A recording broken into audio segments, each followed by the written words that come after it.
রমজান মাসে তোমরা আমি চলে যাচ্ছি 1 মাসের জন্য।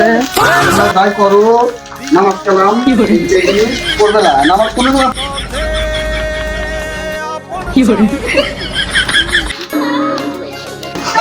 সেই রমজান মাস তুমি বিশেষ করে নামাজ কালাম করবে না, তো আমি কিন্তু চলে যাচ্ছি যার কাছে। ঠিক আছে,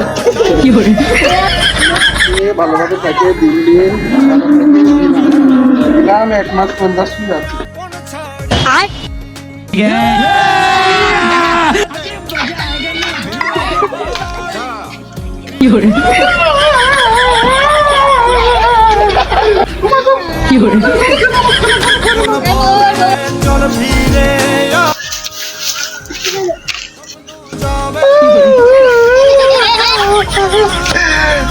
এই রমজান মাস আমার কাছে ধরো কোনো ভালো কাজ করবে না। তারপরে বিশেষ করে তুমি তারাবির নামাজ কিন্তু পড়বে না বেটা। তারাবির নামাজ রোজা একটা করবে, 4টি বাদ। তুমি তুমি কিন্তু আমার কথা তুমি চাও। হ্যাঁ, এই তো